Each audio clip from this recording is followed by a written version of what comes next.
how's Felice these days? Oh, Felice is just fine. You've had some dealings with Felice? Yeah, we've dealt with Felice before. We sent stuff to your office before. Sure you have.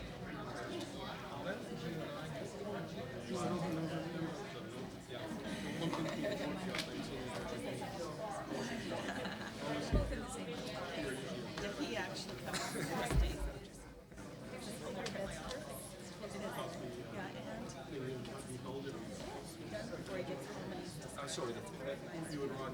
Oh. Well, it's always fun to do something like that. Much better system. No, it's usually funny when you're If you think funny or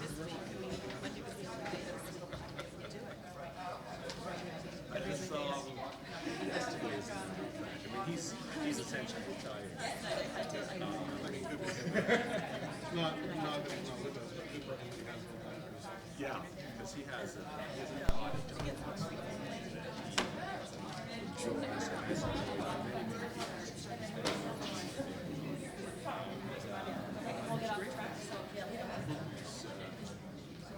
He's coming into the office.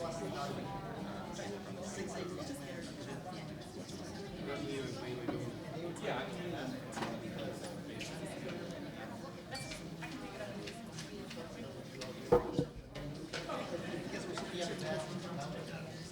excuse me, just one sec.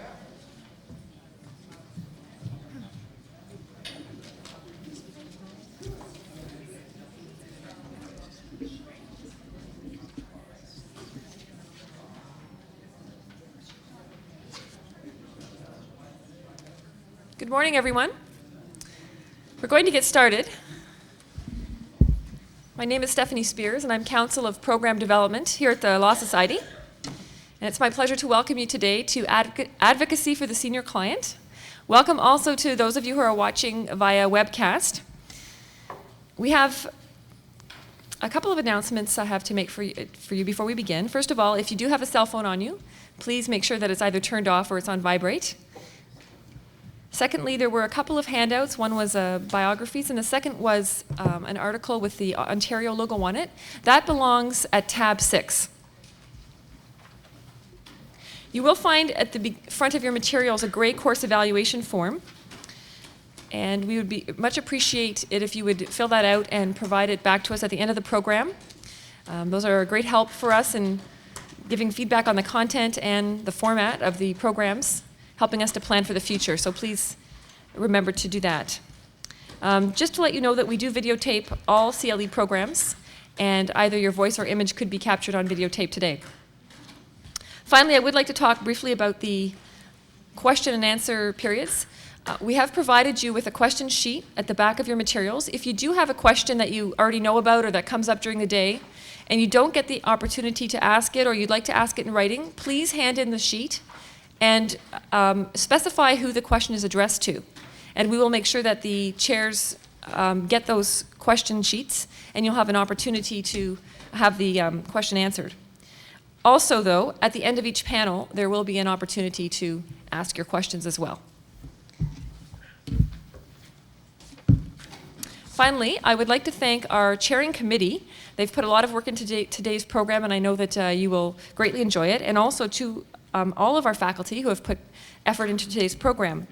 First of all, I will just give you a brief introduction of each one. Judith Wahl, Executive Director of Advocacy, Center for the Elderly, a community legal clinic for the last 19 years.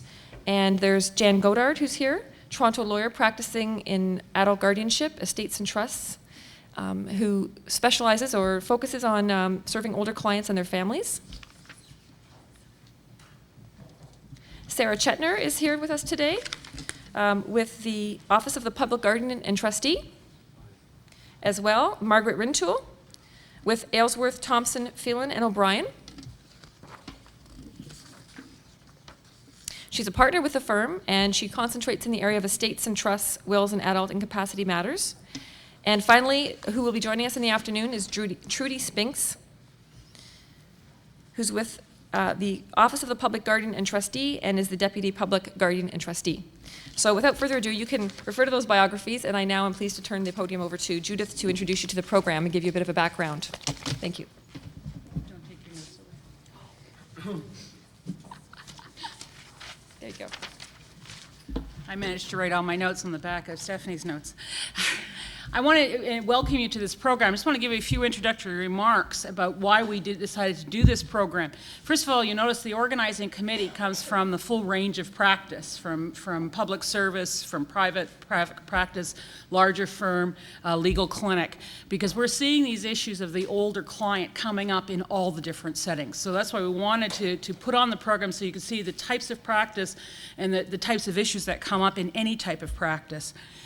This is also an issue, but particularly passionate to me, considering I work at the Advocacy Center for the Elderly, but I think it's very important for all lawyers to be interested in the older client. The population is aging quite dramatically over the next period of time. Our present population over the age of 65 is about 14%, but by the year 2021, over 20% of the population will be over the age of 65. So you can see in the next short period of time, the aging population is going to increase quite dramatically. And I think the aging issues are going to become much more prominent in a legal practice. You'll see on the program, we've also done a range of issues. There's a number of pieces that are talking about capacity, but we don't want to leave you with the impression that capacity is automatically an issue you have to take into account when you're dealing with an older client. Yes, it comes up in the practice, but there's a lot of misconceptions and misunderstandings about capacity. You know, from different studies, about 6 to 8% of the older population lacks capacity. That means that you're looking at 92 to 94% of all older clients are going to be mentally capable of giving you instructions. But these issues do come up in this setting, so that's why we have a number of the panels will be discussing those issues. We also wanted to give you an insight into some issues that you may not be familiar with, things like the long-term care issues, things like problems in retirement homes or the issues that arise in those settings. Because again, your clients are aging, you should be aware of these issues. The information you may not end up advocating directly for your clients in one of these forums in dealing with these particular issues, but the information I think can be very helpful in all types of practice, not just estates practices, but family law, if you're doing separation agreements, knowing how the long-term care system works and the costs involved, I think is fundamental in doing good planning. So on that note, just as I hope that you enjoy the day, and I hope you get a lot out of the program. And I'm going to now turn it over to Jan Goddard, who's going to start off with a discussion about advocacy for the older client.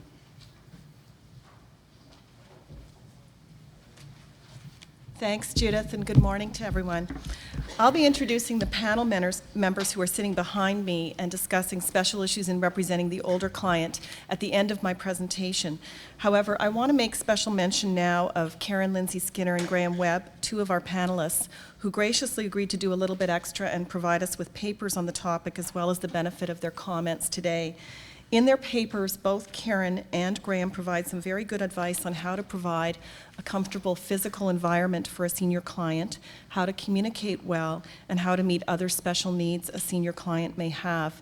If there's one thing I could add to the pointers that they have in their papers, it would be the comment that I often find with my older clients that I have to actually go and see them to get instructions on even relatively simple issues. I cannot just pick up the phone and expect that I can get instructions over the telephone.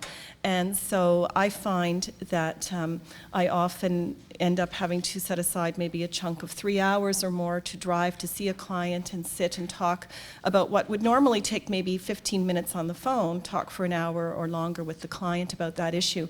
That's often then reflected in costs, and it can often be the case that I file less material than anybody else in a litigation case, but my costs are the same or more because of the amount of time that I have to take to work with the client.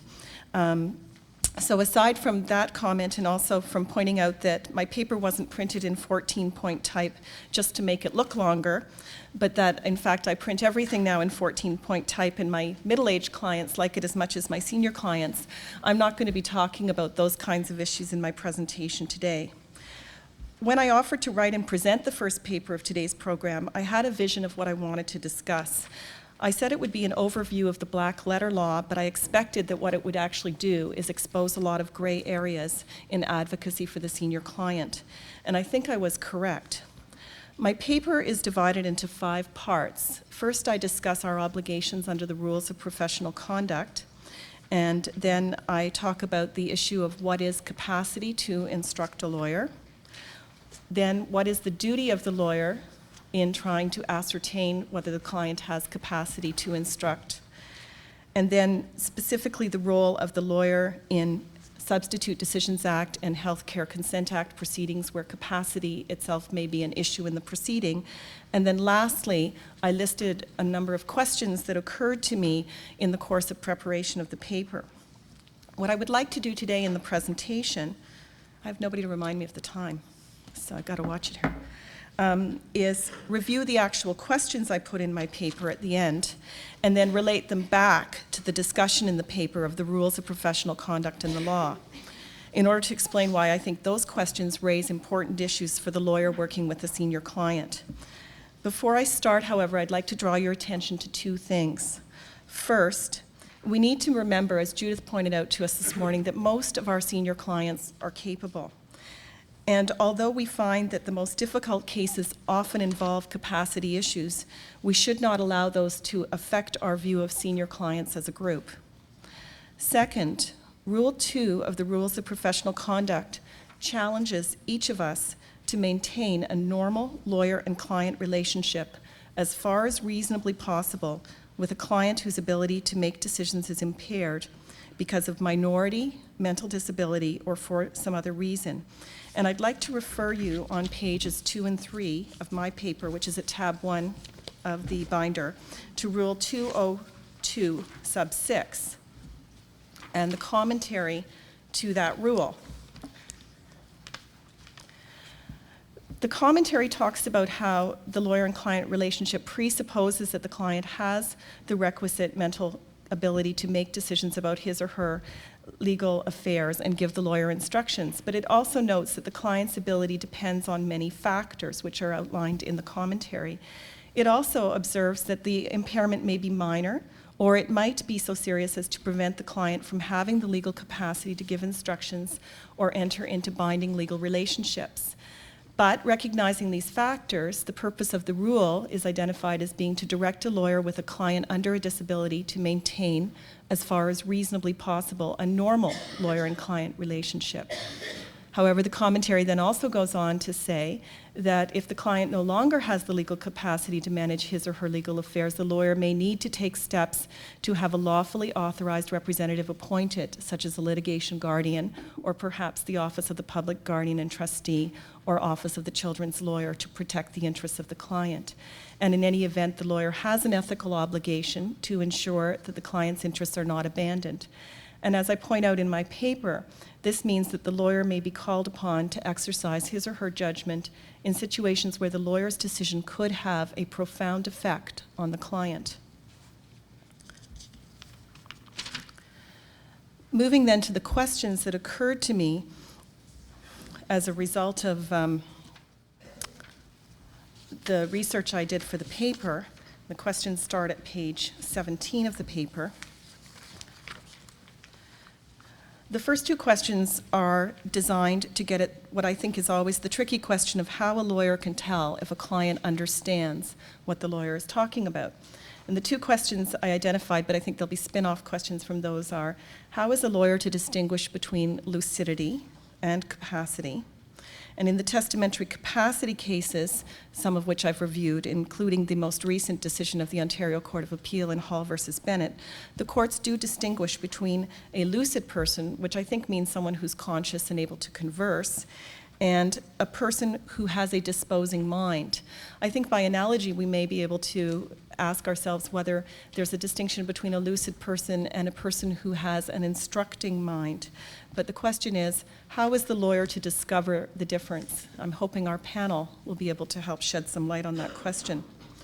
The second question I ask is, how useful is the mini-mental status examination used by doctors in assisting lawyers to determine if a client has capacity?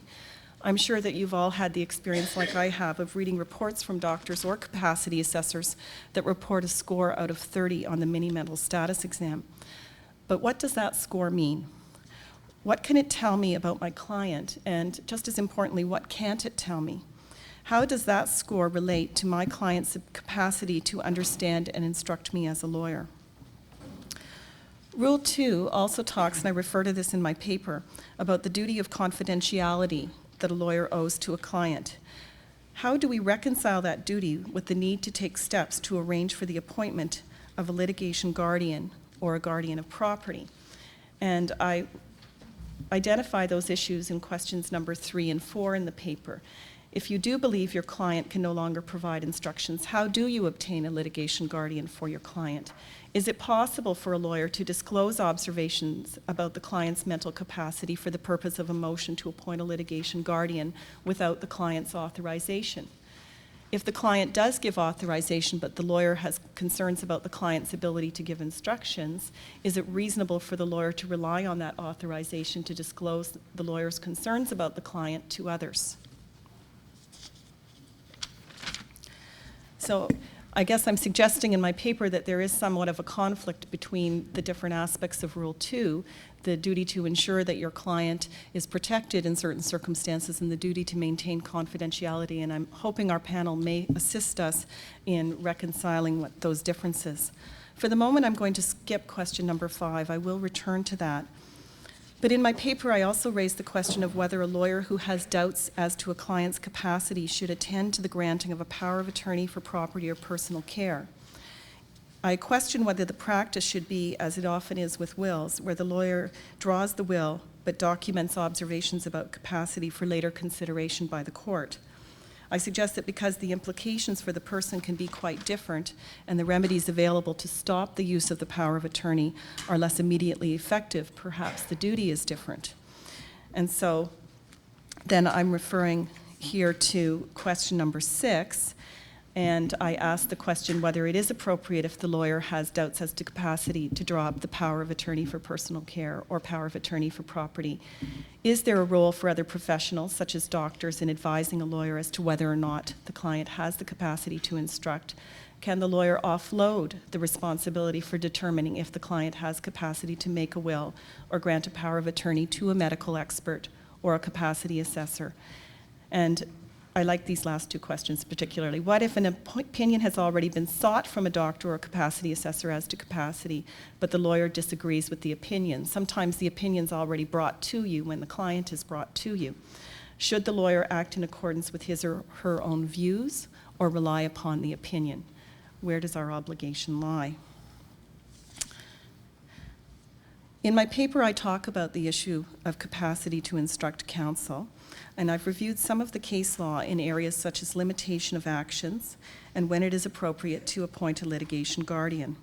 With respect to the former, stringent tests have been applied, such as in the Worthington decision from British Columbia that I refer to in the paper, in situations where a court is trying to determine whether a plaintiff was too impaired to start an action within a limitation period, particularly when the impairment is the result of injuries sustained for which the action is being brought. In my paper, I suggest that the policy bias in such cases may lie in favor of setting a stringent test for capacity in order to allow a claim to still be brought. However, I suggest the opposite may be the correct policy bias, where a proceeding is challenging a person's capacity and right to make his or her own decisions. I can certainly attest to the fact that I have had clients for whom admission to a nursing home is likened by them to incarceration. If the stakes are that high for the individual, how quick should we be to deny them the right to retain and instruct counsel? So I raise the question in my paper as to whether the capacity to instruct counsel in those types of proceedings is somewhat different from the capacity to instruct counsel to start a personal injury action. I also raise the question of what the meaning is of the SDA exception to Rule 7, which you find at page 6 of my paper.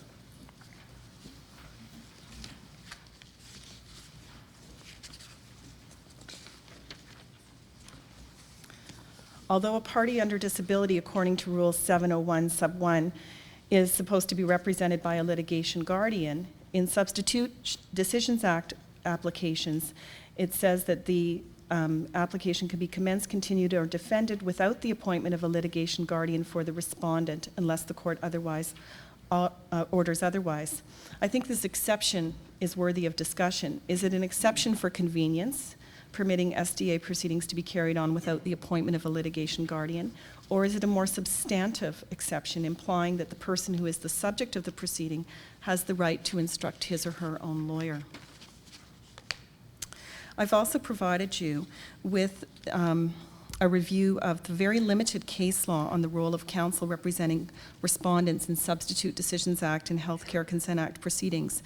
And I discuss in my paper the role of counsel arranged pursuant to Section 3 and Section 81 of the, respectively, Substitute Decisions Act and the Healthcare Consent Act.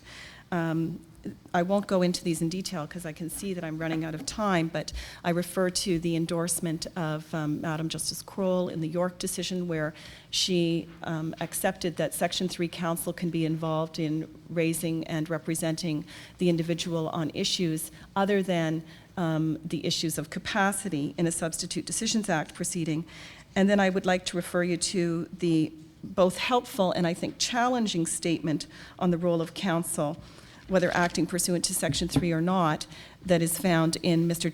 Justice Cullity's decision in the Banton case, which is set out at page 14 of my paper.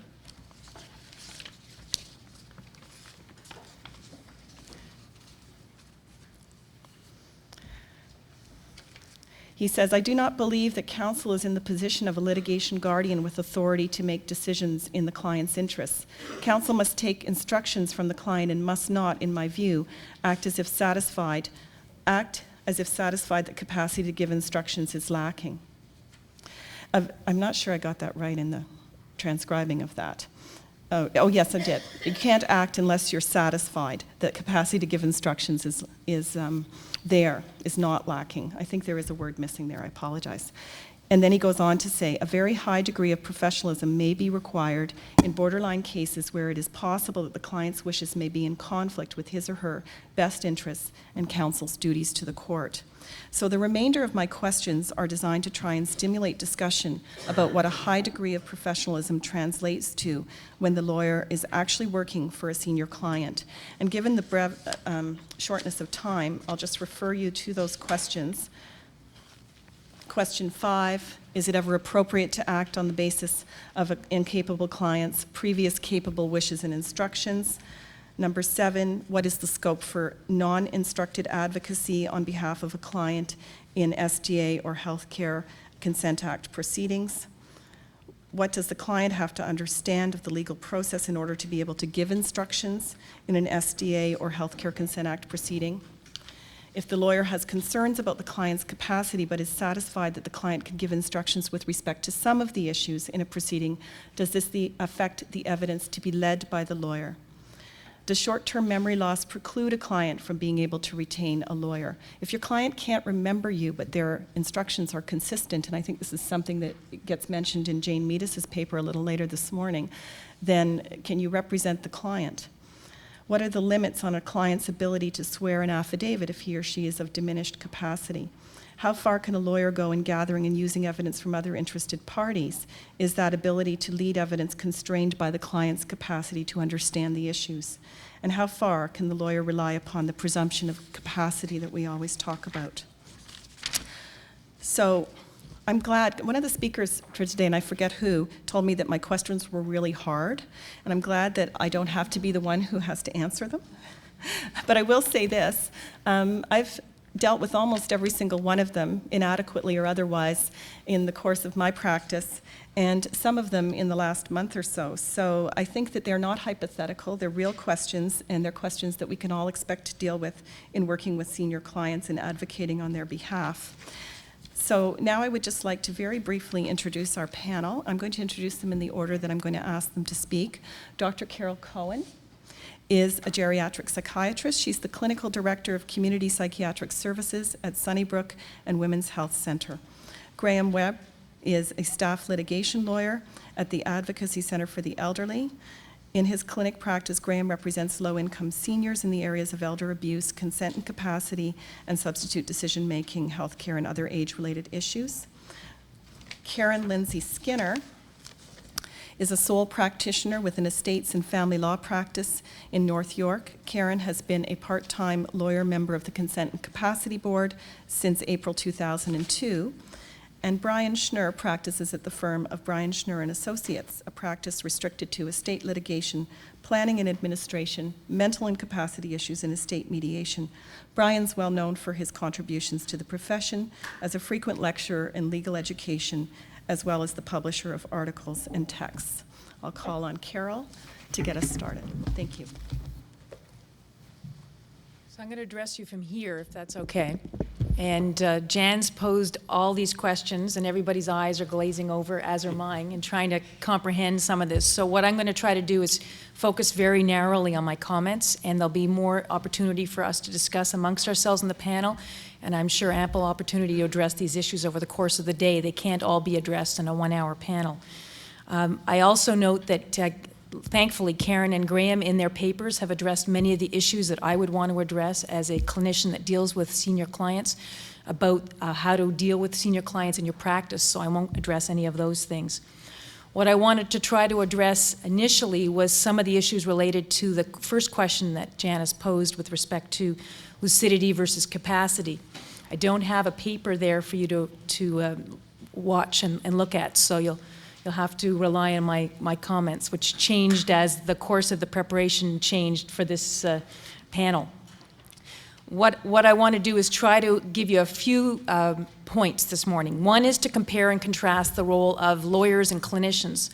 That's something that I hope I can do. I'm not representing all physicians, but I am the only physician on this panel, and I think it's helpful for you to understand our different perspectives, because I think there are extremely different perspectives, and I think sometimes it's frustrating for you, and it's frustrating for us when we can't understand those different perspectives.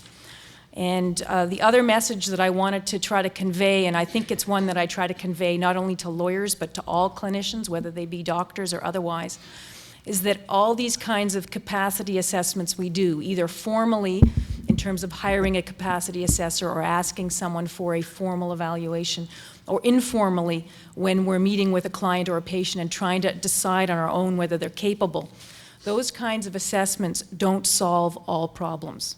And sometimes people think that if they can just decide whether someone's capable or incapable, all the other problems will go away. And certainly in my practice, that's only the tip of the iceberg. If you decide that someone's capable or incapable, you still have very difficult situations to deal with. You still have their family to deal with. You still have their living conditions to deal with. You still have wishes that may be unrealistic wishes to deal with. So sometimes people think if they can just decide whether someone's capable or incapable, they've solved the problem.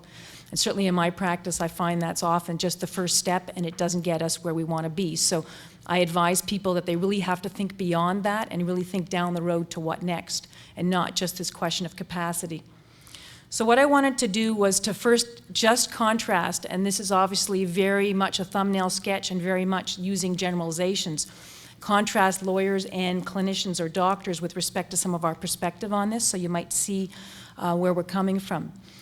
You folks as lawyers are much more used to dealing with black and white decisions. The law is very clear on things. It says this is the way things are defined, and you're either capable or incapable with respect to the law. Clinicians find that very frustrating. They hate that. They want to make someone sort of partly capable, or maybe I'll decide tomorrow or next week. They really hate having to come down on one side or the other. It's very, very frustrating for clinicians. We figure out a way of weaseling out of those kinds of things. If we have a clinical dilemma or a problem, we'll figure out a plan or a way of working on it, but we rarely like to come down on the yay or nay side. I mean, we do have to prescribe a particular medication and decide on a course of action, but if we can, we really don't like to deal with that black and white. You folks are much more used to that kind of thing. You have to make those decisions. So sometimes when you ask physicians or clinicians to make those kinds of judgments, you'll get a lot of difficulty coming back at you because they really don't want to have to say yes or no. I think the other thing that may be different between us and lawyers is that we're trained, hopefully, and we're getting better at training medical students at this, of evaluating people from the first second we meet them. So part of what you teach medical students is as soon as you meet a patient, you're starting to evaluate them. By looking at them, by talking with them, you're starting to get some ideas about things ranging from their health to their capacity. So we're very used to, or we should be used to, having these kinds of conversations with our clients and starting to make those kinds of judgments. I assume that's something that's more difficult for you folks. You weren't trained as social workers and doctors to have these kinds of interviews with clients. So your interviewing skills may be different than our interviewing skills, and that may be kind of frustrating for you. You may not be as used to recognizing symptoms of different kinds of syndromes, whereas we may be more used to doing that kind of thing. And you may find it harder to carry on a conversation with someone who's really not very forthcoming, whereas hopefully we're training medical students and doctors and physicians and clinicians to keep the conversation going long enough so we can decide whether someone's capable or incapable. Because sometimes you can't decide after the first two questions and the first two words they're given back. It really takes time and a dialogue back and forth. And you need to learn the kinds of tricks that you can use to keep that dialogue going. So again, I want to stress that these kinds of assessments, whether informal or formal, don't solve all our problems, and they are tricky to do, I know that. So they're just one part of the whole puzzle. I also want to act on the premise that lawyers are the ones, in my mind, that should be making the assessment, the first assessment, as to whether their client is capable of drafting a will with you or capable of granting power of attorney or for finances or property. And that clinicians and physicians are the ones who are making that assessment informally or formally with respect to treatment and with respect to placement in long-term care. So I'm assuming that the lawyer is the one that's going to start that process of deciding whether the client's capable to draft a will or capable to grant power of attorney.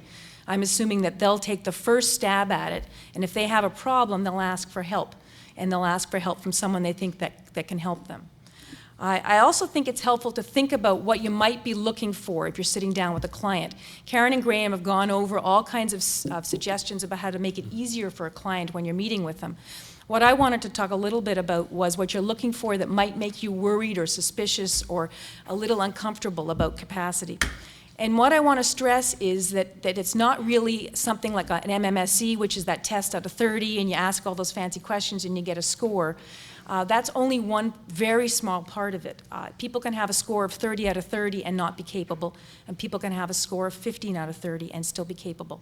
What you really need to have is a dialogue, and that's what takes the time and the energy and takes the difficult course, is that you have to have a dialogue with your client. And what I train medical students and capacity assessors to do is to really follow a very simple procedure of explaining what it is you want to do, questioning them, and listening to the responses. And the responses should be more than one or two words. They really have to be able to explain to you what it is they want to do, why it is they want to do it. And you really have to probe sometimes to help people explain those things to you. So it has to be a real dialogue back and forth with lots of questions, lots of explaining, lots of listening and active listening, and lots of encouragement to help people tell you what it is they want to tell you. But if they can't tell you, then you have to begin to wonder why it is they can't tell you. What it is it that precludes them from telling you what it is that they want? And there'll be much more discussion about this in the next panel about it. The kinds of things that I think are important to watch for, and they're probably the kinds of simple things that you would be watching for when you're dealing with clients that make you worried or concerned about capacity, are things like difficulty following the conversation that aren't related to poor hearing or aren't related to language problems. The person really doesn't seem to be following what you're talking about. You've slowed down, you've said things more simply, and they still don't seem to be following where you're going. Obviously, there's concerns there.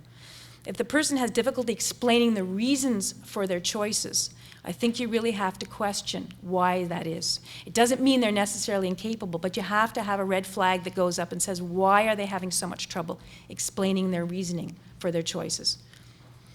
Difficulty making consistent choices. Jan talked about the case where someone can't remember you, but they make consistent choices. I often see the opposite, where people don't make consistent choices. That's a red flag for me as to why can't the person make consistent choices. After a time, they should be able to settle into some consistent choices. Difficulty remembering what you spoke about previously. That may be 5 minutes ago in the conversation. That may be last time you saw them. That may be a concern. You may have to question what's going on, that you have to start from scratch. It may or may not be a determinant of incapacity, but it should raise a red flag. And those fantastic stories that patients tell you, clients tell you, you really do have to question what those are all about. Things about stealing, about people persecuting them and people coming into their house, taking things, or other kinds of things going on. Again, those don't determine that someone's capable or incapable, but you have to question more about that. You have to understand what those stories mean, where they're coming from. You have to ask more questions. We just don't take it for granted about stealing or people after them from the FBI. We ask questions about that. How do you know? What makes you think that? How long has it been going on? You really need to probe and understand those things. So difficulty following the conversation, explaining the reasons for their choices, making consistent choices, memory kinds of problems, and those fantastic stories. Those are the kinds of things that you should be thinking about when you're talking to a patient or client and make you wonder whether there's some capacity problems. I think that the issue is if you don't know and you want to ask for help, it's really helpful to remember where those clinicians are coming from when you ask for help. Most physicians have very little training in this area of the law. The law's been around for a long time, but they still don't understand it. They still have problems with it. So it's very helpful for you to remind them of the law, to remind them of the understand and appreciate, to remind them how it goes, and to ask them very pointed questions. Does this client-patient understand these issues? Does this client-patient appreciate the choices or the difficulties? To remind them of that and ask the clinicians very pointed questions. Just asking, are they capable, is not going to get you back the answers you want. It's going to get you back gobbledygook. That's going to be very frustrating for you and your client. So remind the clinician of the questions, remind them of the law, and ask very pointed questions of them. Hopefully you'll get back something more useful. I know you don't always, but then you can hopefully have a dialogue about what it is that you want. So remember that physicians don't always have the answers. They really hate making these black or white determinations, and you're going to have to push them sometimes to say, I know it's hard, but give me your best shot as to why you think they're capable or not, or what evidence can you give me that might be helpful for me. I think that the other thing to remember, and that we often forget, is that people may need to be reassessed. I tell everybody that just because you're deemed capable or incapable at one point doesn't mean that they tattoo that on your head and you go around like that for the rest of your life. People change. Senior clients may get better if they're recovering from an illness. They may get worse if they have a progressive illness. So they may need a reassessment. They may need another look at whether they can carry on that conversation with you 6 months from now when they could do it quite well today, or they couldn't do it today, and 6 months from now it's a difference. So remember that people can be reevaluated. Remember that the capacity assessments of all types don't solve problems. Think about what next. What am I going to do if the person's capable or incapable? What are the next steps? And remember that impossible wishes and family conflicts and all that kind of stuff that drives us all crazy doesn't get worked out miraculously because you put a label on someone as capable or incapable. So that's all the time I have. I'm sure there'll be ample time for discussion, and clearly I've only focused on a very, very small range of topics, but I'll turn it over to the next panel member to continue. Okay.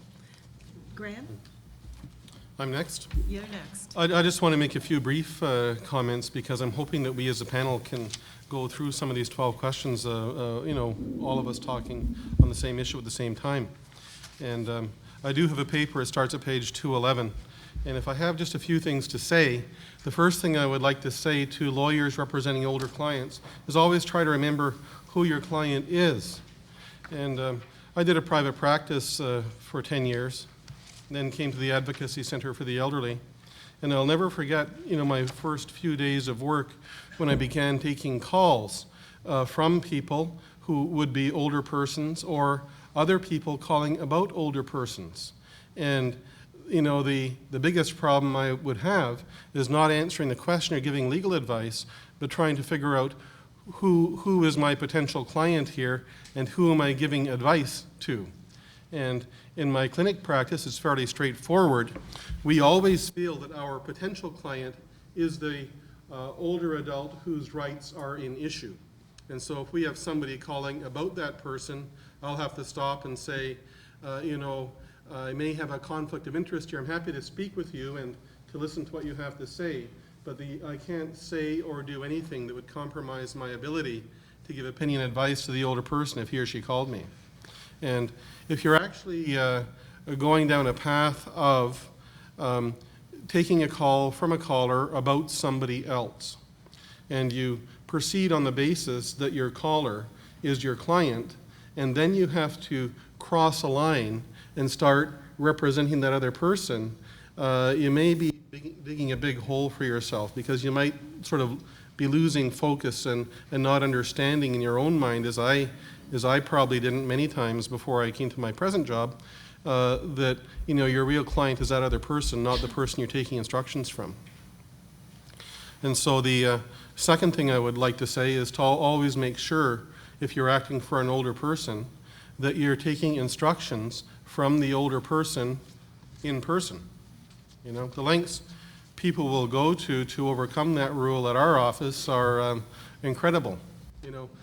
Malcolm Muggeridge once said that the problem with being a humorist is that you go to great lengths to invent ridiculous situations that are always surpassed by real life, And, people, we'll explain to them in our practice that, no, we can't take instructions from you, we have to speak to your mother. And so I'll have like a 280-pound muscular man wheel his mother in a wheelchair, set her down and say, now here's my mother, as though she's a prop or exhibit A. And now here's what I want you to do. I want you to make a power of attorney that's bulletproof so my sister can't overturn it, and da-da-da-da-da. And I say, thank you very much. Thank you for bringing your mother here today. There's a really nice coffee shop downstairs. Maybe you'd like to get a coffee. And your mother and I need about half an hour together. Or maybe more, maybe we need an hour. And sometimes in an hour, and this happens regularly in my practice, Mom and I say mom because aging is a very gender-biased process. It's biased against women because it has to do with a loss of power and control over one's own life when those issues come into play. And women live longer. Of the age cohorts that's elderly now, the often married men who are slightly older than them who have a shorter life expectancy, and so we have 10 widows for every widower. And so a lot of my clients are women. To say, go downstairs, when I talk to mom in private, my advice might be to mom to bring legal action or to pursue legal claims against the very person who brought mom to my office, And mom has to know that what we're saying is private. Mom has to know that it's not going to go back somewhere else. And all of that stuff can't be overcome if you're meeting with mom and somebody else, especially a transportation helper, in the same room. And this goes back to what Jan says too, because sometimes for an older person, transportation can be a real problem, Lots of older people have, say, wheel trans. I was a speaker at the Toronto Seniors Assembly a little while ago at City Hall. They had a guest speaker who came by wheel trans. And you know what? She was late. She says, I always say, she says, I get here by the grace of God. Thank you. And wheel trans. And that day, God didn't fail her, but wheel trans did. And, if you find ambulation hard, it's hard to get around, you may well rely on other people for transportation, including those who might dominate you or want you to do something that you really don't want to do. And so it's fine for me to meet with my client in private, and I certainly on the first meeting at least will never say anything to anybody else outside the office about what was said. If the older person wants to say something to someone else, they can tell them. And if it's a really acrimonious situation, they may either tell them on the way home or have a very long ride home.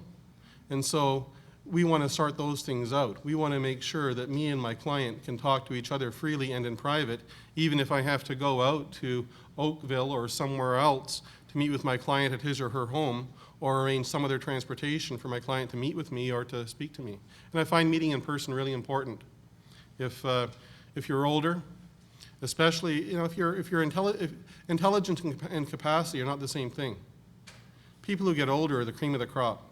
People who make it to 80, 85, 90, they are the toughest, brightest, most surviving people around you, And they're smart people, and even at that age, capacity up to 30% of them might start to fail.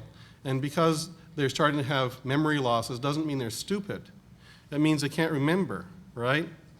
And those people, you want to be able to deal with them, and dealing with them one-on-one is really important. And so I'd say also get to know your client. If you don't know who your client is, and I don't mean just your client's name or being able to identify them, but something briefly about their life, a little bit of their life history, you may not be able to understand why it is that what they want you to do makes sense to them. case I run across frequently. Older woman has adult children who have problems. In one particular case, son has a drug habit. He gets credit cards on mom's name that mom doesn't know anything about. And she gets calls from banks and people wanting to collect debts from her, and I help her deal with those. And I ask her, why does she let son come by the house? And after a long time of acting for this woman, and a long time, she finally confided in me, that her husband, when she was young, was an alcoholic who beat her and the children. And she left the home. She left the home she's living in now. She just took the kids and went away across Western Canada. And she cried when she told me that she and her children lived like in a cardboard box behind a church on the prairies when they were of school age. And she told me that she would make sure that as long as she was alive, her children would always have a place to live. Now, that woman was elderly. She was acting against her own best interest. She was fully capable of making her own decisions. And I couldn't always agree with what her decisions were, but as her advocate, I was certainly prepared to take her instructions, even when her instructions wouldn't always seem to make sense unless you knew something about the person.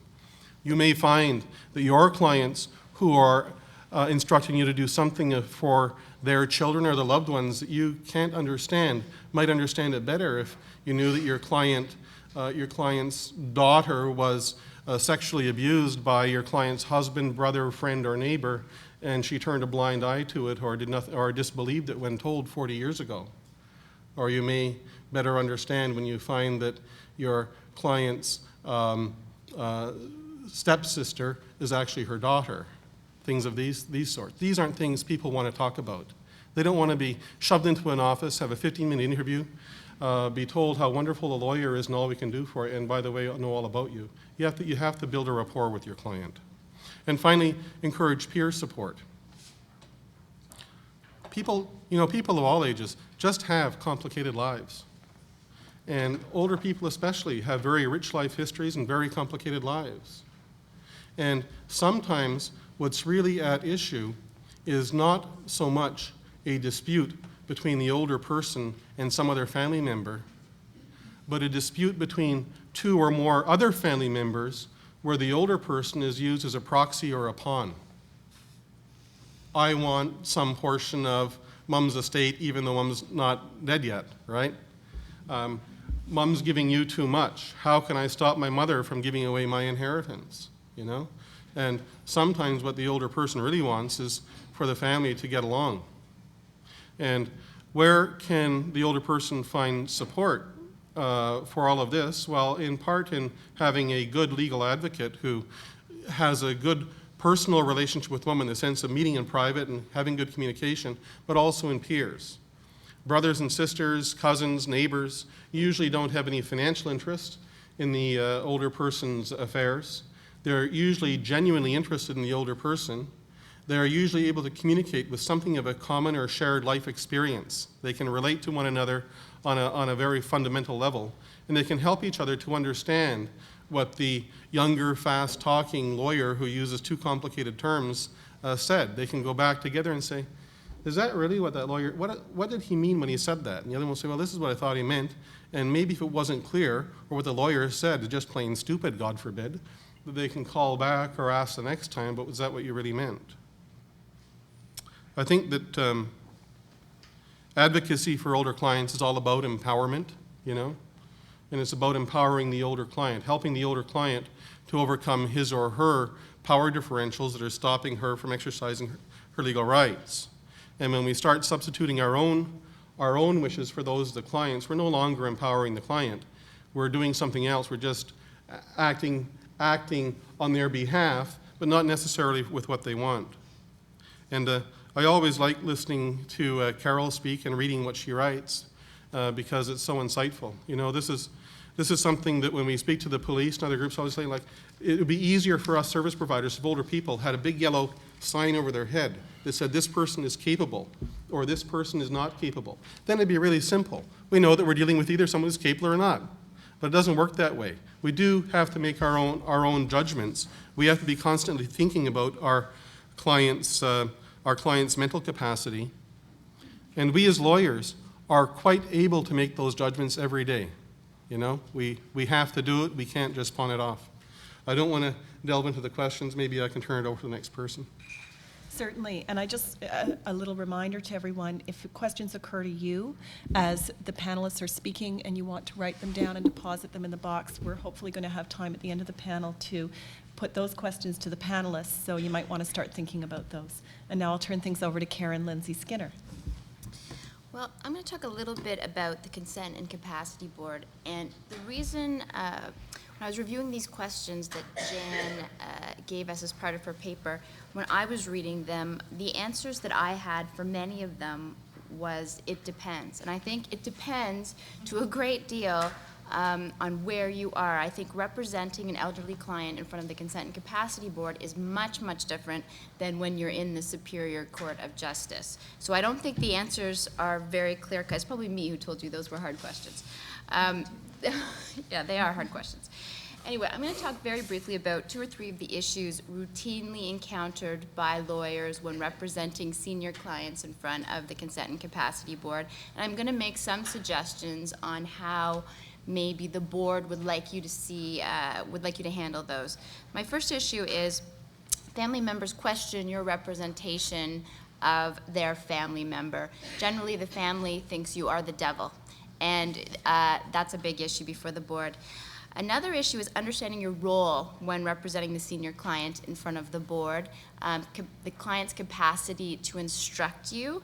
The third issue is, what if the client can't communicate at all? And this goes back to Jan's questions again about non-instructed advocacy and the presumption of capacity. So a little bit about the board for those of you who don't know. It's a provincial tribunal established to deal with a variety of issues under the Mental Health Act, the Health Care Consent Act, the Substitute Decisions Act, and very rarely the Long-Term Care Act. Elderly people routinely apply to the board when they've been found incapable of making a decision with respect to admission to a care facility, personal assistance services, treatment, property. These are the times that we see seniors before the board. The test is not a best interest test, it's a capacity test. The test is whether the person understands the information with respect to that issue and appreciates the consequences of a decision or lack of decision regarding that issue. So it's not a best interest test. With respect to my first issue of family members question your representation of the person, this comes up in all forums, but I think it's especially prevalent in front of the board, and I think that's because of a number of reasons. Firstly, we have a very short time frame. It's 7 days from the time that the application is brought to the time of the hearing, so emotion is generally running pretty high at the date of the hearing, number one. Number two, a lot of misunderstandings. Family members generally think it's a best interest test, and they really can't figure out what the heck you're thinking by representing this person. If they do understand that it's a capacity test, they don't generally understand that capacity is issue specific. So they think that if their mother or grandmother has been found incapable with respect to her property 5 years ago, well then obviously she's incapable of all her medication. So a lot of misunderstanding. The board likes to conduct hearings in a manner which preserves the family relationships. We're very cognizant of the fact that once we go, these family members are probably your client's greatest source of support. So we don't want to destroy all the family relationships through the hearing. We try to preserve them. The lawyer is put in a very difficult situation because although the board would like to try to conduct the hearing that way, the lawyer has an obligation pursuant to Rule 4, and I'm just going to read this, to raise fearlessly every issue, advance every argument, and ask every question, however distasteful, which the lawyer thinks will help the client's case, and endeavor to obtain for the client the benefit of every remedy and defense authorized by law. So it's quite a balancing act when you're representing the senior client before the board. And I'm just going to make a couple of suggestions. My first suggestion is when you're cross-examining a family member who's somewhat hostile to you, that at the beginning of the examination, you say to that person, you know, some kind of verbal acknowledgement of their difficult position, and this can sometimes sort of put them at ease. So thank you very much, Mr. Jones, for coming today. You must, you know, this is a difficult position you find yourself in. Sometimes that can just set them back a little bit. Additionally, be very cognizant at these types of hearings of your tone of voice. So we want you to ask all the same probing questions. We don't want you to skip questions or not test the evidence, but we want you to ask it in such a manner that is a little less in your face. This is not a murder trial. It is not Law and Order. It is a consent and capacity board hearing regarding treatment. Okay, so the same questions, but a little less, a little more low-key, a little more relaxed. The other thing I think sometimes is helpful is there's a lot of stuff happening in the hospital that we don't know about.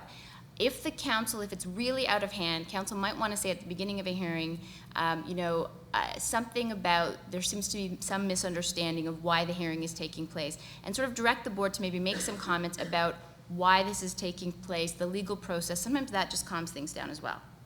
Now, my next issue is when you're before the board, frequently a lawyer will find themselves, and this is what Graham has alluded to, you certainly have to represent the client's wishes and take their instructions, and generally that'll be a position that you don't think is in their best interest. So, for example, you inevitably will find yourself arguing, for example, this is sort of your average argument, that you're representing an incontinent lady, and you think this incontinent lady with dementia who resides alone and is currently unable to walk should be returned to her lice-infested, garbage-strewn home where there's no food in the fridge.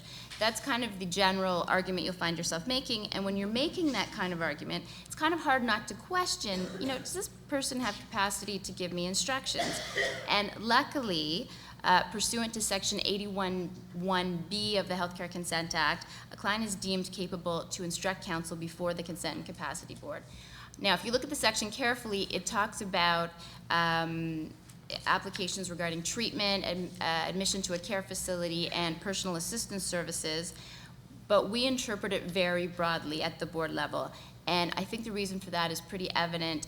We don't have, Section 7 doesn't apply to us. We don't have the power to appoint a litigation guardian. So, in effect, if we deem someone incapable to instruct counsel, we're leaving someone who has dementia, is delusional, now with no representation. And they wouldn't have the ability to even test the evidence. So for our purposes, the person is deemed capable to instruct counsel. Counsel have to always remember they're bound by their client's instructions regardless of their own personal views. And these are huge issues before the board, huge. It's very disturbing when you go into a hearing and you see a lawyer who just isn't trying on the part of a client, or seems to be being paid by the doctor.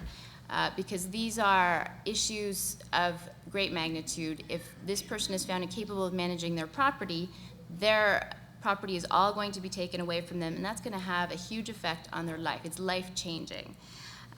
So the suggestion I would make is that when you represent someone like that in front of the Consent and Capacity Board, you suspend judgment. Don't act paternalistically, just advocate for them, present as much of the evidence as you can, advocate strongly for your client. That's your role. Even worse, when you go in to represent a client, is when you go in and the client cannot communicate at all. And from time to time, that will occur. Cannot communicate any instruction whatsoever to you.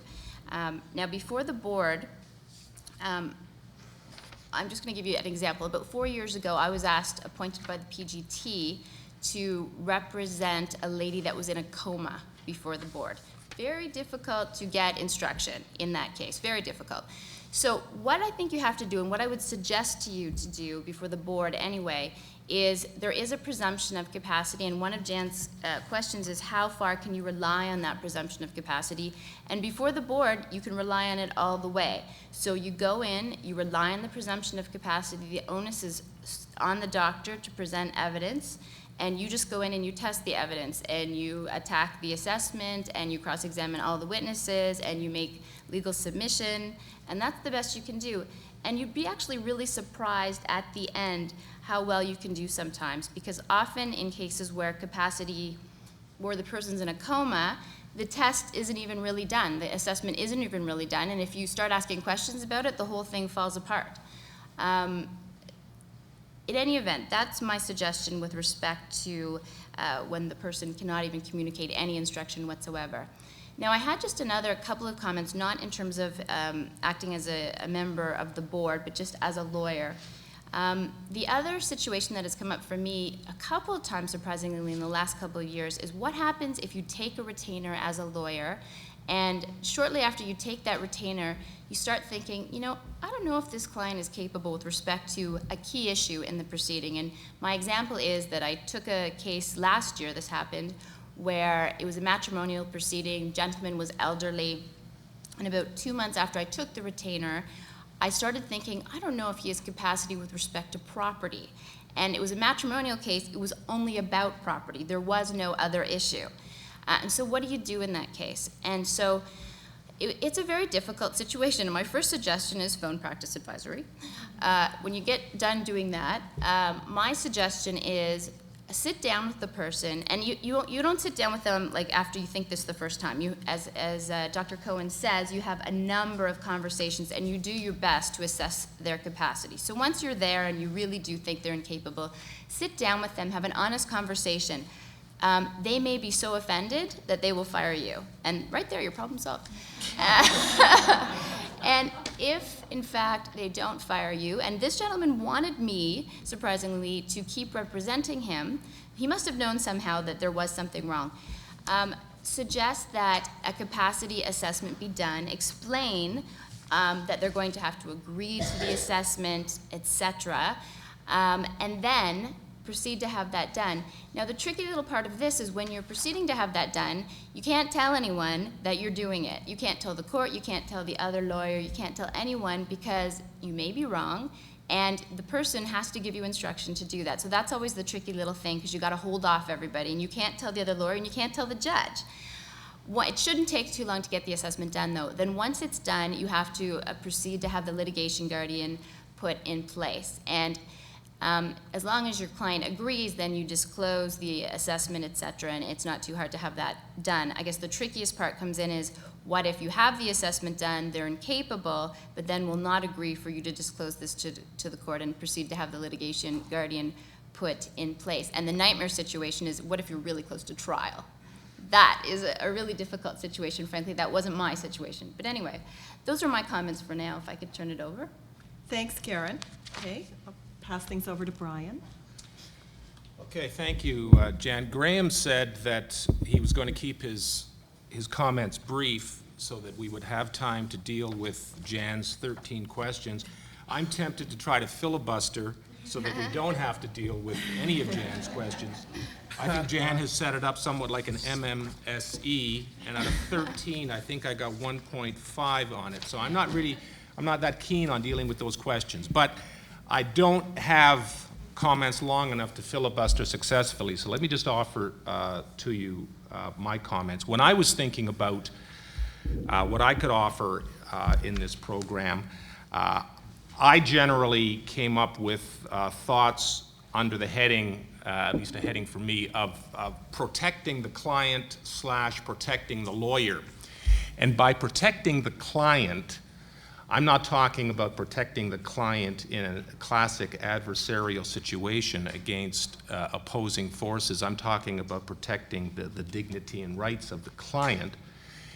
And when I talk about protecting the lawyer, I show my bias in a sense because I do spend a fair amount of time representing insured lawyers and law pro where lawyers are being sued in situations arising out of the kinds of matters we're talking about and other matters with respect to estates and trusts. And if you look at some of the statistics from our insurer law pro, you will see that while claims in a number of areas, including real estate against lawyers, are actually declining in the area of broadly called estates, trusts, estate planning, et cetera, the claims are rising. Now, in absolute terms, they aren't great numbers the way they are in some areas like real estate, but nevertheless, they are on the rise, and I think some of the reasons for that are quite obvious, and some of the reasons arise from the things that have been said by my co-panelists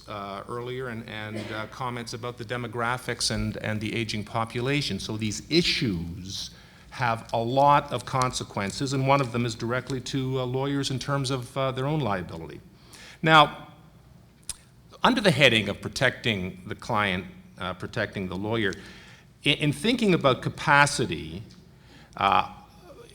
my own direction on it is that I divide the situation generally between, on the one hand, the question of the client's capacity to instruct the lawyer to represent them in court, whether court or before the Consent and Capacity Board or any other tribunal, whether directly related to an SDA, HCCA issue or not.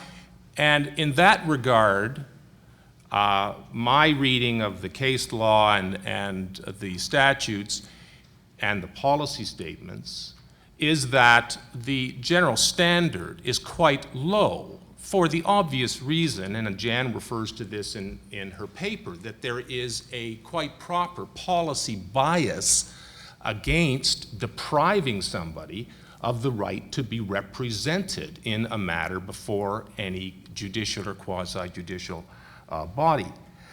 I divide that from the other situation, which I have more hands-on experience with, which is the situation where the client, the senior client, is looking to give instructions to the lawyer, instructions that result in either a transfer of assets, a significant decision like the making of a will, which ultimately results in a devolution of assets, or a relinquishing of control of assets in some fashion.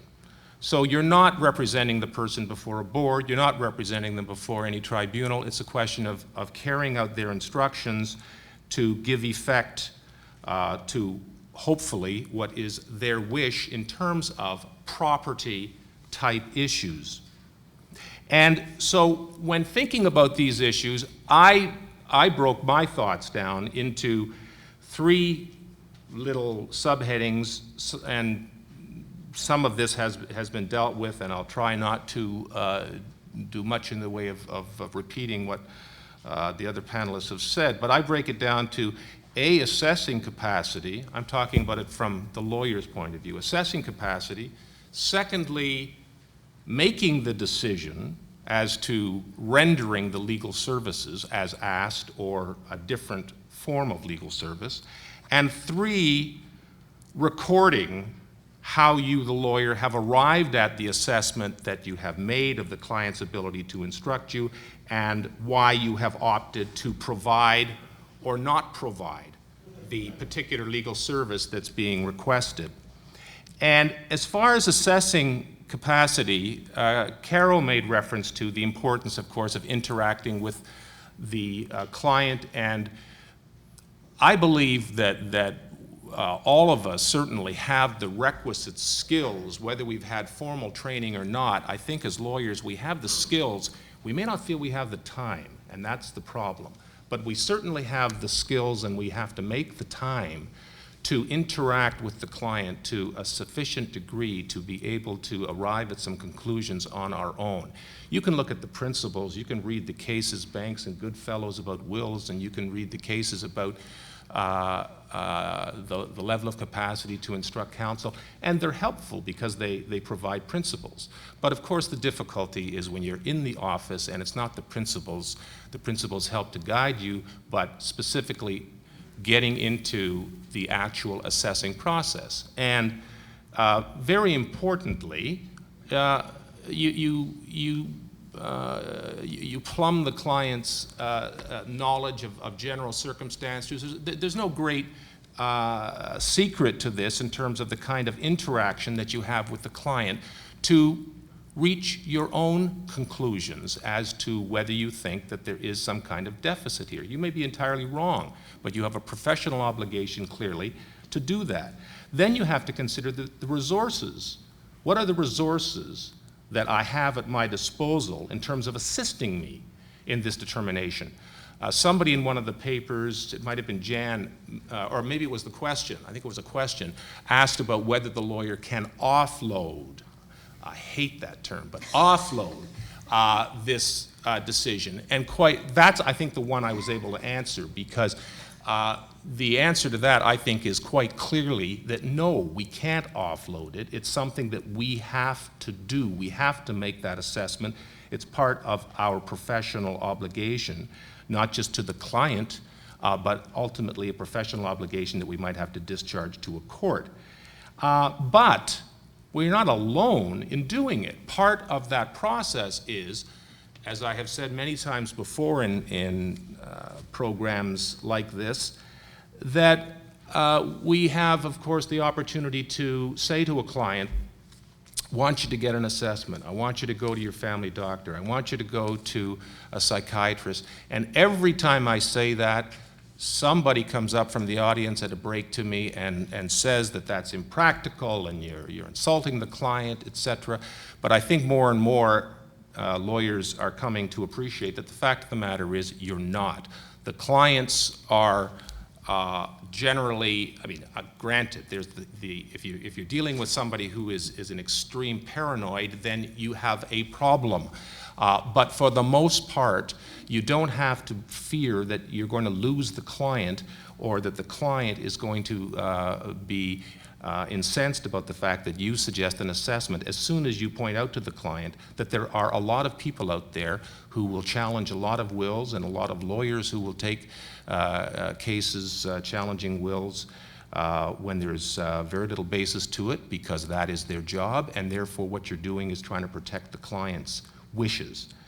The MMSE has been referred to. I use the MMSE. I use it quite a bit. I agree entirely, of course, with Carole, and I've heard other physicians say the same thing, that the MMSE by itself is not a determination of capacity or not, but it's one of the tools. It's a help.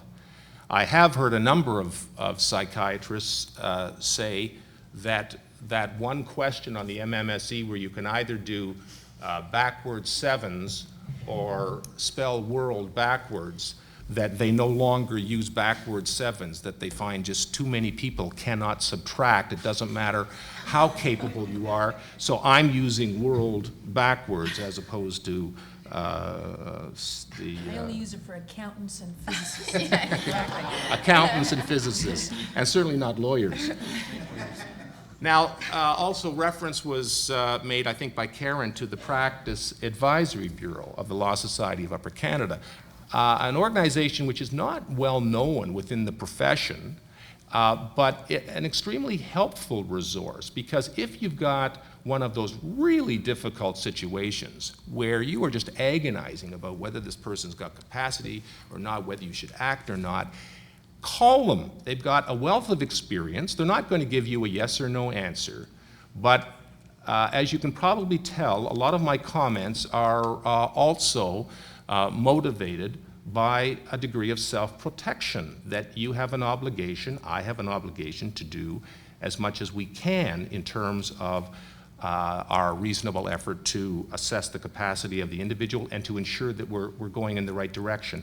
And that's one more thing that we have available to us. So the second subheading I mentioned was, all right, you do your assessment, and then you decide with respect to the legal services that you're going to render. Now, in my view, and it's only mine, but in my view, the question of capacity and the level of concern that you have with respect to the capacity of the individual should be commensurate with the significance of the legal service that you're being asked to perform. So that we so often talk about the capacity to make a will. Well, I'll tell you, making a will or a codicil where you're changing an executor, to me, is a far cry from making a will where you have decided to cut out 2 of the 4 kids. When I say you, I'm speaking of our senior client. And am I going to be as concerned when the client is doing a new will to knock down some legacies to charities from $10,000 to $5,000, or to name new executors? No, I'm not. And however, the flip side of that is, if the changes are significant changes, such as I mentioned, then I think the onus, the professional onus, is much heavier on us to do the kinds of things I was talking about before. And in this regard, when I talk about the nature of the legal services, I think it's extremely important to keep in mind that since, in their wisdom, the government some years ago increased our estate, now it's called our estate administration tax, our probate fees, to 1.5%, there has been an industry almost created of people, lawyers, financial planners, bankers, accountants, who will advise people, particularly seniors, that, hey, rather than pay 1.5% to the provincial government for absolutely nothing, since you're leaving your estate to your 2 kids anyway, just put it into joint names with right of survivorship with the kids. And cynically, I offer the explanation that, of course, it makes the person giving that advice an instant hero, because in the matter of 5 minutes, look, I've saved you $5,000 with respect to the devolution of your estate. And this is being done, we know from the case law, we know from the Law Pro cases, we know simply from anecdotal evidence, this is being done increasingly. And in the majority of situations, there are no statistics, but I'm sure in the majority of situations, it's fine and there's not a problem, because that's really what everybody wanted. The problem is, of course, it's not the majority of situations that find themselves in the courts and with the horrendous confrontation within families and the rest of it. And so these decisions, that is, when we get a senior client coming to us and he or she has just read in the Weekend Globe and Mail about this neat way of being able to save money. These kinds of decisions have to be scrutinized, and the person's capacity, in my view, scrutinized ever so carefully, so that we ensure that the person understands that you don't do these things and then, oh, later on you change your mind and you claw it back. And that when you set up a trust, you can just bring it back later. How often I've heard, I didn't realize that by putting it into a trust or by putting it into joint tenancy, that if I decided later that I wanted to sell the place, that I got to get my kids' permission. Are you out of your mind? The lawyer never explained it to me, etc. And that leads me to, I almost have filibustered, that leads me to my third subheading, which is recording the effort to assess capacity and recording your decision-making process as a lawyer with respect to the decision you've made to provide the service or not provide the service. And of course, Jan has referred to the case of Hall and the Bennett estate in the material. It doesn't matter how often any of us talk about the clearly positive advice or positive approach to doing things in terms of making complete notes of what you're doing. When the client is doing something that you don't think is in the client's best interest, sending that self-serving letter telling the client that you told the client it was not a good idea to transfer the property, and you're telling him again it wasn't a good idea to transfer the property. Many of you have heard me talk before about videotape and audio tape, and I know that some of you have different views than I have about the efficacy of videotaping and the evidentiary value of it. I remain committed to the notion of having videotapes used frequently when these issues are live issues. So I started that long sentence by saying it doesn't matter how many times we say this, the fact of the matter is that the vast majority of the cases where one of us is being taken to task, whether we're being sued or whether we're being challenged by a former client, and we have to go back into that file, and we're going back 10 years, 15 years, 20 years, and we can't find half-decent notes. We can't believe the cursory notes that we made in the context of this particular matter. It continues to happen all the time. And of course, if we do it on a regular basis, 999 cases out of 1,000 will never need it. Of course, it's always that 1 in 1,000 where you need it, where you go back and damn it, you don't have it. So it's got to be a practice that we do on a consistent basis, and that's directly under the heading, of course, of protecting the lawyer. So those are my comments, Jan. Thank you very much. Thank you, Brian. And despite your filibuster, we have about 5 minutes left for questions from the audience or for response from various panel members to comments that the others made. Is there anybody? And I wanted to respond, just to pick up Brian's thread, because he described an issue that we work on quite a bit, only our client is still alive, it's not after the death, and the client has given away property that they now want back. And, you know, nothing breaks my heart more than having to call up a lawyer who gave independent legal advice and charged $125 or $200 and say, and I'm sorry to tell you, but I act for this client, and we're going to have to be pursuing a claim against you. I usually like to call the lawyer first and tell them in person because, you know, courtesy, I guess. But you find out in the end that the client did something that's completely against his or her best interest, that the lawyer spent half an hour, 45 minutes, at best 2 hours with the client. You have a client file that would be no thicker than that, and they gave away $200,000, $500,000 worth of property that you're now bringing legal action to overcome, and part of the route is overcoming the quality of the independent legal advice that was given on the transaction. Or even worse, when the lawyer acted for both sides, they acted for recipient and donor, no independent legal advice and no clear determination of who your client is, which brings me back to my comments about understanding who your client is, kind of regardless of circumstance. I just wanted to pick up on this recording issue because it's a huge issue not only for lawyers but also for all kinds of clinicians. But I also think it helps you clarify your thoughts, because if you can't write down why you thought someone was capable or incapable, you haven't finished the assessment.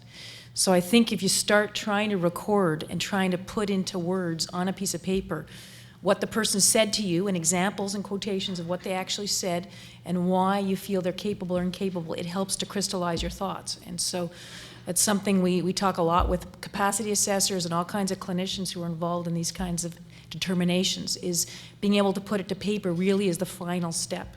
And it is very helpful 5 years, even 5 months later, to be able to pull out the records and have actual quotations. The person said this in response to my question about this, and that's why I felt they were capable or incapable. Are there any questions from the audience? Judith. Uh-oh. Why am I not surprised? Can you make a short comment about how the MMSE relates to the understand and appreciate? Okay. And just because I know this is a big issue. Big issue. Constantly comes Okay. up, Okay. And when we're even teaching health professionals. So let me just review the MMSE for those of you who aren't lucky enough to know all about it. It was devised by a man called Folstein, who probably never knew in the 70s that he was creating a small industry for himself in Baltimore. And it stands for the Mini Mental State Examination, and it's scored out of 30, as people referred. It is very, very highly correlated with education. So if you have a low educational level, you're going to do poorly on the MMSE no matter what. It's also correlated with language function and other things. So number one, you have to really take those things into consideration. It involves a number of tests which were devised to try to get a quick scan of various cognitive functions. So there's tests about orientation to time, orientation to place, being able to register and remember 3 words, being able to remember those 3 words in 5 minutes, which is a test of short-term memory. The test that was alluded to earlier, that serial 7s, as we call it, subtracting 7s from 100, or being able to spell the word world backwards, is a test of concentration, believe it or not. Then there are issues related to being able to read a sentence, to be able to write a sentence, to be able to name some simple things, to be able to repeat a phrase, those are tests of language, to be able to follow a 3-stage command, and to be able to do those things gives you a very quick survey of the mind. So what you're testing is orientation, memory, concentration, reading and writing abilities, and ability to name things or language skills. So those are clearly important. If you really fail miserably on that test, it's going to be very hard for you to have the kind of conversation we're talking about wanting to make up a very complicated will. If you only score 2 out of 30, you've obviously failed in so many different areas: language, memory, concentration, orientation. It's clearly going to be much more difficult. So obviously, if the person fails miserably, it's going to be much harder for them to muster those cognitive skills. Where we get into difficulty is that there are many people who can do quite well on these kinds of things. So yes, they can tell you where they are, they can remember the 3 things, they can name the 2 simple objects. They're very well educated, so they can do a lot of these things. But when you actually have that conversation with them, the understand and most importantly, the appreciate conversation, that's when you start to notice problems. Yes, they might know they have X number of dollars in the bank, they might know that they have X properties, but when you actually start talking to them about why do they want to leave out their son and leave it all to their daughter, or why do they want to change their mind, then you realize you're having a different kind of problem here. It's a problem on appreciating, really being able to explain their choices and appreciating the consequences of those actions. Just saying because I want to is not enough. Having to explain that and listening to what people say about why they want to will tap into much different kinds of stuff than the mini-mental state examination taps into. So they might be complementary in that if you see someone's getting 15 or 12 or 10 out of 30, you realize you've got a problem. It may make for a very different kind of conversation. You have to slow down, you have to ask slower questions, you have to repeat yourself. You may know that. I'd be interested to know how you use the full STEAM, the mini-mental state, and whether you do it first or afterwards, or how you complement your interview with it. Generally, I don't use it first. No, I will. The times that I use it, are either situations where the concern arises within me and my observations of the individual, or the concern arises from something exterior to what we're dealing with. Well, not exterior to what we're dealing with, but external to the client, in the sense that the objective circumstances are such and the background is such that I know we have a situation which may be one that is contested. And so in those circumstances, I will then, often in the middle of my discussion with the individual, I don't like to do it at the end, but in the middle of my discussion with the individual, tell them that I have this test, that it is something that is well recognized, that it's something that I like to do in these circumstances, and sometimes, frankly, that takes more, I find, more discussion with the client and more explanation and more convincing than suggesting to a client that they be assessed by their doctor or by a psychiatrist, because just to go through that, many people consider to be insulting. What is this? It's a pen. I've been kicked out of more homes doing that test than anything else, because what I do is home visits. So it is difficult, but it can also be surprising. So the kinds of situations you're mentioning are good ones to use it. If something's making you feel uncomfortable, if you were trained to do it, I've also, one of my favorite things is to take a medical student along, have a lovely cup of tea and a lovely conversation, and then actually have them do the mini-mental state. And whereas they would have guessed the client would score 30 out of 30, the client in their own home scores 10 out of 30. That's sort of a wake-up call. People's social skills and their ability to mask their difficulties can be quite dramatic. So it is something that may be useful, but it does take training, it does take practice. Clearly you've had practice in using it. There's nothing worse than a clinician or a lawyer, or anybody, just learning how to do it and then using it as a very rough tool. The other reason I was raising it, because that's not the test in the Substitute Decisions Act. Absolutely. And that's why I was making that point. It is a tool. I like that it being used in that way.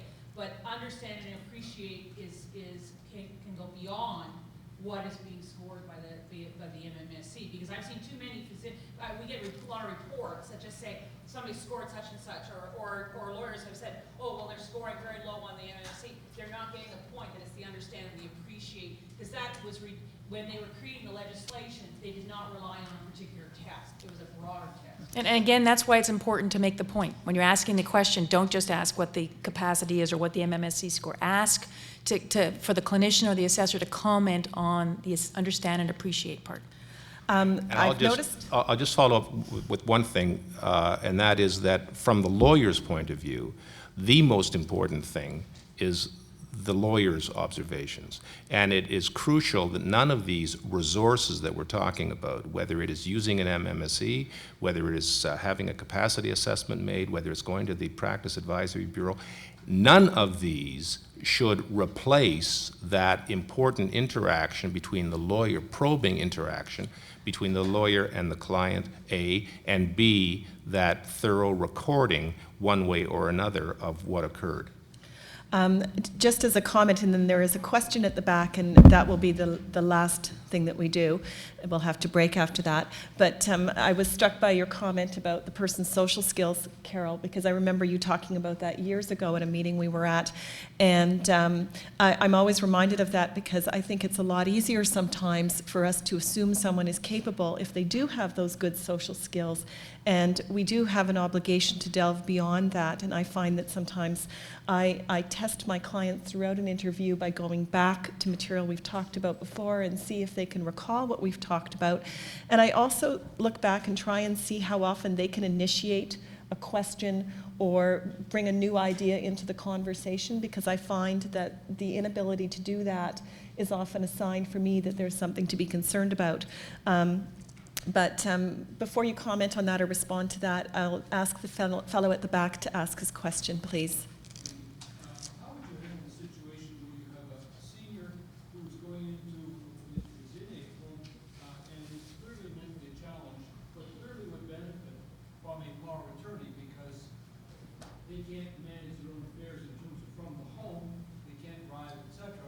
But there's no question that from a very early age, they feel that the Laxon and the vernacular, we're not playing with full deck, but we're quite able to hold down a job and do all of the things that most people do in life, but they are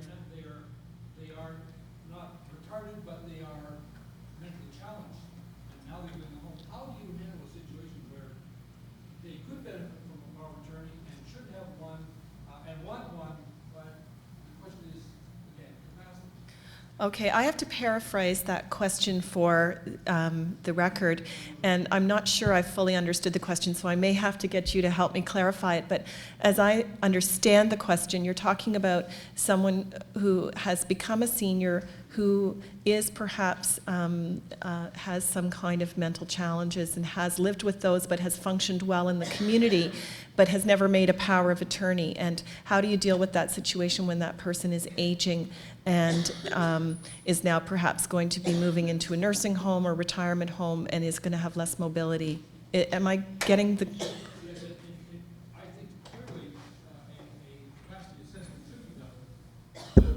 Do you talk to the capacity assessor about taking into account mental status, where they're coming from? Address that. Okay, so the question then, just the supplementary part of the question is, do you talk to the capacity assessor about, where that person, what that person's background is and where they're coming from in terms of determining when you have a capacity assessment done, which you think should be done in such a case before you act and do the power of attorney, so that the assessor has some background information before making the assessment? Carole would like to I'll take a speak on quick that. stab at that before the break. This issue came up repeatedly when we were drafting this legislation. Judith left, but there was a wish on the part of the intellectually disabled community and their families that these people be allowed to be assisted in decision-making, which exists in other jurisdictions. But in this jurisdiction, they still have to pass the understand and appreciate test. So unfortunately, in that situation, it's one of those situations where determining their capacity may not give you the outcome that you want. So that person is going to have problems passing the understand and appreciate clause that probably or might be more likely to fail. and then you're not going to get the outcome you want. I would think about creative solutions before you go to that capacity determination. What kind of income do they have? If they just have government checks, can they be direct deposit, direct withdrawal? Do they really need to be determined capable or incapable, or do they just need their bills paid? And there are a lot of creative solutions out there now with banking and other kinds of things that can deal with their everyday needs without jumping to see the capacity determination is going to make the difference, because they may fail on the understand and appreciate.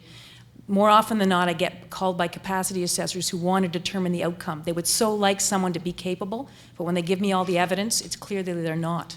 And we can't determine the outcome, that we'd like someone to be able to give power of attorney or to be able to do that. But the question would be, is there a solution short of giving power of attorney that might work? And if not, then do you think that from your assessment, this person's going to be able to give power of attorney? If not, then asking an assessor is not going to solve your problem. So you have to take the first stab at looking at creative solutions, and power of attorney might just be one of them before you actually call out an assessor and decide. I'll just add one thing to that, and that is, and this relates somewhat to one of Jan's questions, and that is that I think we have to remember that the power of attorney, especially the power of attorney for property situation, is very different from the situation where we are being asked to do a will. Because if you were asking that question in the context of a will, I would say all the right things about what you should do to try to get an assessment, make an assessment, and then if you have any doubts, you make the will. The will doesn't have effect until the person dies. So that person's rights aren't immediately being affected. With most power of attorneys for property, continuing powers of attorney for property, there is immediate rights being given to the proxy. So I have more difficulty as a lawyer in that situation than I do with respect to the will. Mm-hmm. Well, was there somebody else who wanted to speak to that, or? I just want to say briefly, I would actually go to the Substitute Decisions Act and review the test for capacity for making a power of attorney for a property or personal care, because although I know that the test is different and lower, I don't wake up in the morning with it first thing in my mind. That's exactly what it is. I would actually read it and review it. And then I'd make my own decision a little bit about what's going on with the client. And you can call me old school if you like, but in my legal practice, nothing happens unless two things are present. I give advice, and I think that what I'm advising my client to do is advisable, and my client instructs me to do it. And if I've talked to my client and I think it's not advisable to make a power of attorney for some reason or other, then whether the client has the legal right to do it or not is not my concern. If I think it's inadvisable, I'm not going to do it. If I think it could be advisable, but we have to do something else, maybe it's advisable to get a capacity assessment, then I'll advise my client and I'll say, I think you should get a capacity assessment first because maybe your capacity is an issue. I think you might have capacity, but you need more evidence of that to support the power of attorney. That's a matter for legal advice. My client gives me instructions. I arrange a capacity assessment. But that's the kind of approach that I would take, is an instructed approach step by step. And that would go for any other type of issue where capacity is an issue as well. Well, I think we could go on and on, but we are supposed to have a coffee break, and we're going to cut it a little bit shorter than was originally planned. It'll be 10 minutes, so by my watch, it's about 10:43, so I guess 10:53 we'll be back. Thank you very much. And thank you to all the panelists for coming out and helping today.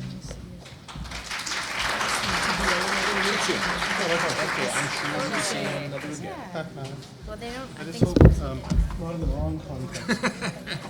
Who knows, right, wrong. I mean, it's like, I think the same goes for the client. I mean, that they have to decide Good. What's your name? how to represent them in the best way. Excuse me, we didn't actually meet. It's nice to meet I you. sorry, yeah, it was probably because of my late arrival, but at least I made it in time. I wouldn't want to be a lawyer in those circumstances. It's really difficult. It's really, really Nice to meet difficult. you. Nice to meet you finally, bye. And that's a whole bit about who's your client. Get rid of them. Throw them out of the room. You're doing things that are against their best interest.